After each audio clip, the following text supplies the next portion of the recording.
Bienvenue à cette session d'information du journal de la ville. Mesdames et messieurs, merci de nous suivre avec beaucoup de plaisir. Nous sommes la société. Le chargé de communication de la SNEL, Bob Mbomolona, fixe l'opinion au sujet des images des transformateurs et câbles destinés au projet de l'électrification des Kaluka entreposés dans une concession. Selon Bob Mbombo, ces projets lancés en mode d'urgence pour améliorer et booster l'électrification au Kaluka s'est buté à l'exigence de la procédure de la part de l'IGF. Maintenant que tout semble revenir à l'ordre, les travaux vont bientôt reprendre. Nous sommes la Société nationale d'électricité. Nous avons suivi ces images comme tout le monde. Mais nous disons ici que c'est un dossier connu de la SNEL. Et ces matériels-là ne sont pas dans une parcelle. Le matériel est gardé chez chaque fournisseur. Parce que le travail ne peut se faire que par les prestateurs que nous appelons le sous-traitant. C'est un projet de Kaluka qui entre dans le cadre d'un vaste projet qui est celui de la mise en conformité du réseau de distribution de la ville de Kinshasa. Il y a des gens qui ont gagné de marché. La SNEL a procédé par, en fait, permettez-moi la tautologie, par une procédure d'urgence en restreint de manière à ce que les choses aillent vite parce que l'électricité pour tous, améliorer le social, c'est la vision du chef de l'État et que la vision imposée que toutes les entreprises suivent de manière à améliorer le social des Congolais. Donc, c'est l'époux dans le temps qui a couru entre le pourparler avec le contrôle de l'inspection générale du travail qui voulait qu'on suive la longue procédure pour attribuer le marché. Cet échange-là a pris tout le temps que ça a pris, mais c'est un projet qui doit aller jusqu'à terme et qui va être relancé d'ailleurs. Nous avons l'obligation d'informer la population congolaise, mais qui nous en particulier, de tout ce qui est en train de se passer à la SNEL.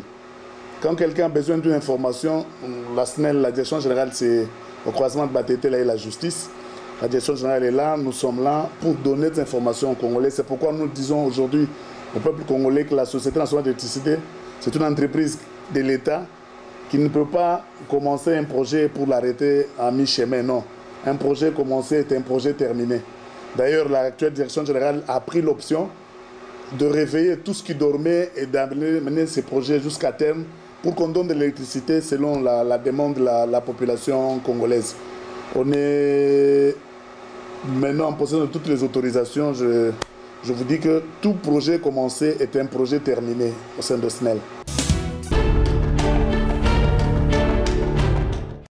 Contrôle de la vignette ce mercredi 18 mai dans la ville de Kinshasa. Jean Mangalibi, coordonnateur de l'association Amis de la Nature et du Jardin, félicite la police et demande aux Kinois de payer ses impôts, mais exhorte les autorités de rendre compte à la population. La décision de la vignette,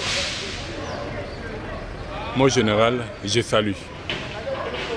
C'est une très bonne décision. Nous devons payer la vignette. Mais il y a un mais. Le mais est là.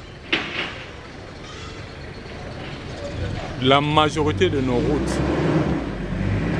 parce que quelque part là, le gouverneur qui a demandé au général de passer l'information, il doit quand même essayer de rendre compte de la population de Kinshasa 03 2020 et de Kinshasa 03 2021. Parce que 2020 et 2021, on a arrangé les mêmes trous.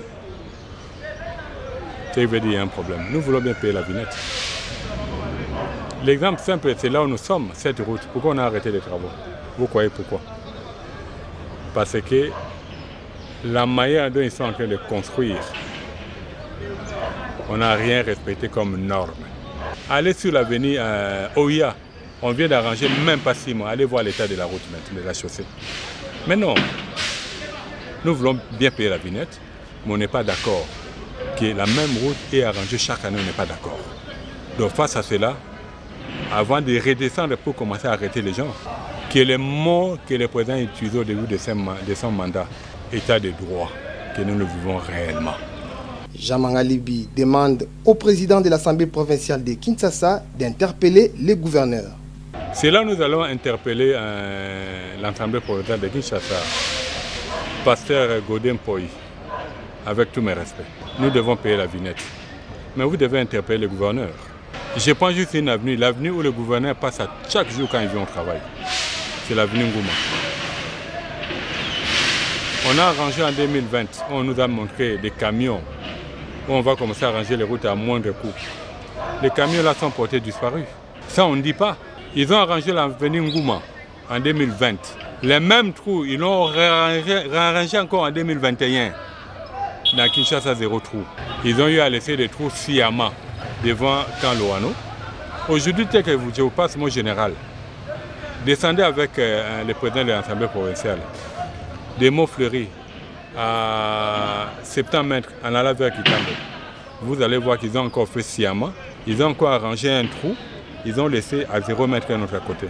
Alors commencez par interpeller le gouverneur qui justifie.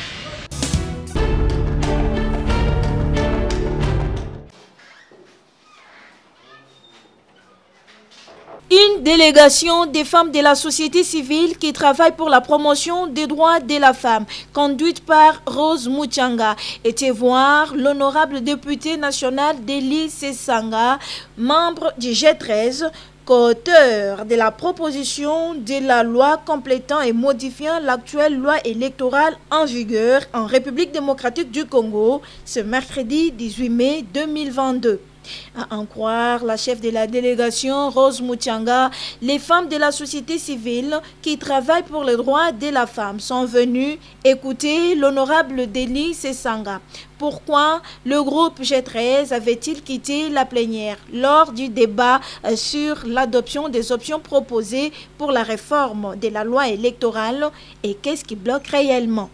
À cette question, la réponse de l'honorable député national Deli Sesanga était claire et simple. Les G13 ne jurent que sur la transparence et l'inclusivité du processus électoral. On a eu les réponses à nos questions. Le problème avec les députés aujourd'hui, c'est qu'ils ne veulent pas une loi qui va garantir la transparence des élections. Or, la transparence des élections, c'est ça le socle même des élections crédibles et apaisées. Tant qu'on n'aura pas de femmes nombreuses au Parlement, on aura toujours des problèmes à faire passer des lois et des lois sociales. Les députés sont en train de tout faire pour qu'on puisse avoir encore une loi qui va permettre à une personne de se représenter autant de fois qu'il veut, à une personne de mettre ses frères, ses soeurs, sa femme comme suppléante, qu'on ait encore un Parlement familial et social. C'est ce que nous sommes en train de combattre. Donc nous avons eu des réponses, cela va nous permettre d'aller maintenant écrire notre note de plaidoyer et de mettre aussi, de penser à d'autres actions comme la sensibilisation de la population pour contraindre les députés à ne plus continuer avec ce qu'ils sont en train de faire.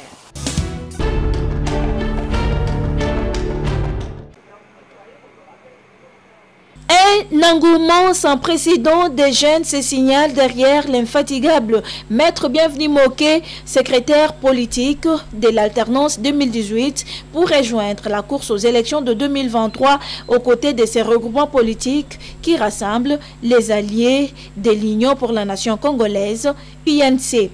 Après une rencontre avec les jeunes de TNL à Massina, l'infatigable Maître Bienvenu Moké, secrétaire politique des A 2018, a foulé les pieds à Lemba où plusieurs jeunes cadres et dirigeants de l'association des jeunes prévoyant l'avenir, AJPA, s'étaient mobilisés pour l'accueillir afin de parler implication des jeunes aux élections prochaines. Lors de cette journée marquant la sortie officielle de l'AJPA, cette structure qui est représentée dans les 24 communes de la ville-province de Kinshasa a également officialisé son affiliation à A 2018. Prenant la parole, Marco Vangui, président de l'AJPA, a souhaité la bienvenue au secrétaire politique des A 2018 en le remerciant pour son leadership qui s'est traduit aujourd'hui par plusieurs centaines d'affiliations des associations décidées à faire route ensemble avec l'alternance 2018. Dans son monde et circonstances, Maître Bienvenu Moké, commandant des bords des alliés de l'UNC et conseiller du chef de l'État, a remercié la JPA pour sa détermination à soutenir les actions du président de la République, Félix Antoine Tshisekedi Tshilombo, chef de l'État, aux côtés de l'honorable Vital Kamerhe, autorité morale des A 2018. J'ai été très heureux des échanges d'aujourd'hui. Nous avions parlé jeunesse, nous avions parlé avenir de la jeunesse et nous avions parlé aussi politique. J'étais venu pour échanger autour de toutes ces questions, notamment encourager la jeunesse à se prendre en charge au niveau des élections qui approchent. Les jeunes de la JPA peuvent attendre de nous un accompagnement. Il faut comprendre que la jeunesse est dotée de plusieurs talents qu'il faut mettre ensemble et accompagner. Signalons que plusieurs partis politiques et associations continuent à exprimer leur volonté à adhérer à 2018 et attendre rejoindre ces regroupements afin d'affronter les prochaines échéances électorales avec les couleurs des A 2018 sous la conduite éclairée de Maître Bienvenu Moké.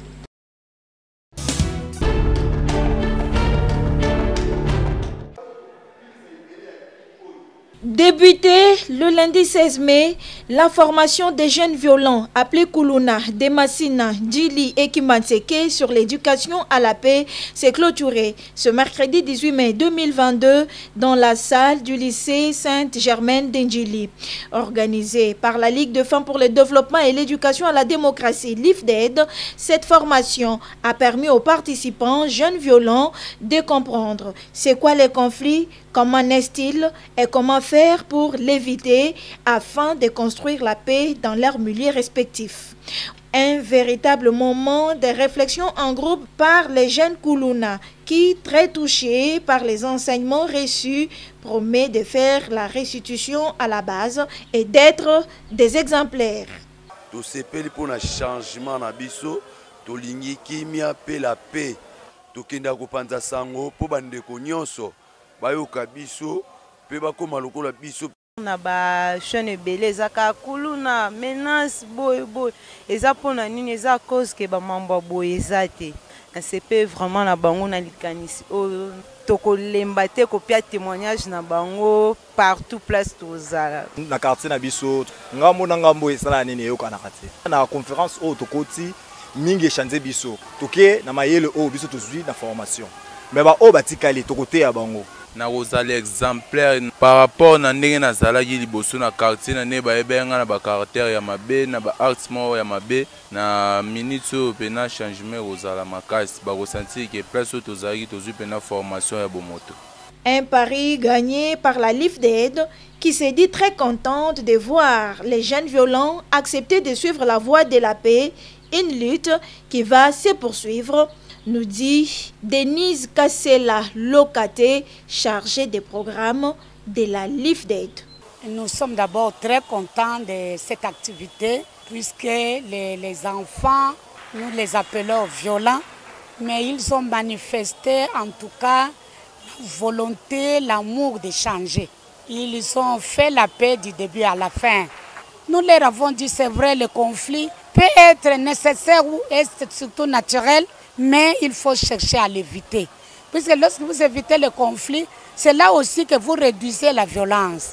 Tout est bien qui finit bien. C'est par une photo de famille que s'est clôturée cette formation organisée par la Ligue de femmes pour le développement et l'éducation à la démocratie, l'IFDED, avec l'appui de la GIZ, Union européenne et le secrétariat de la CIRGL.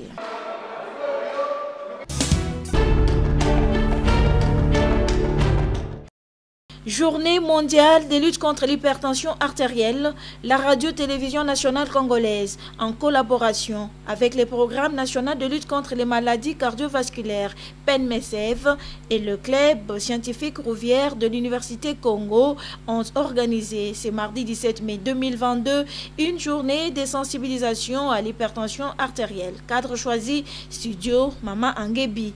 L'hypertension artérielle, une maladie qui tue dans le silence, crainte et méconnue mérite d'être communiquée au public. Sa gravité et ses complications médicales peuvent entraîner des complications très graves.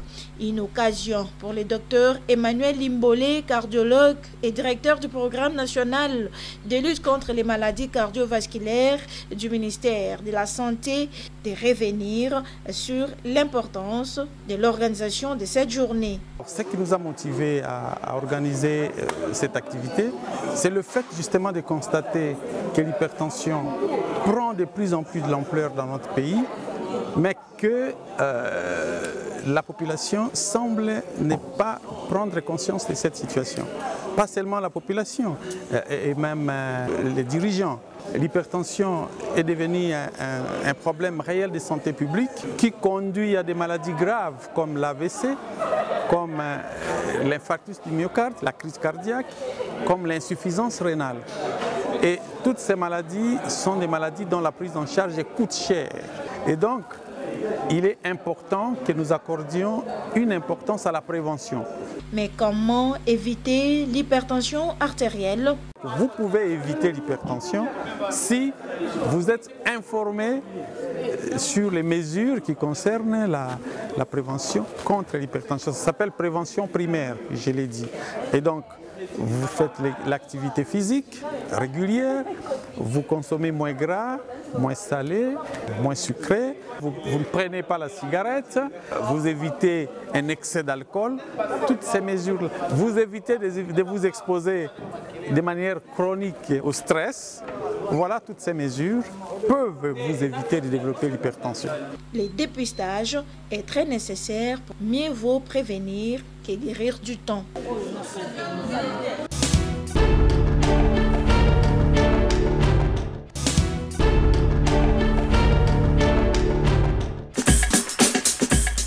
C'en est fini avec cette session d'information du Journal de la Ville. Mesdames et messieurs, merci de nous avoir suivis. Nous vous retrouvons ce vendredi. D'ici là, portez-vous bien.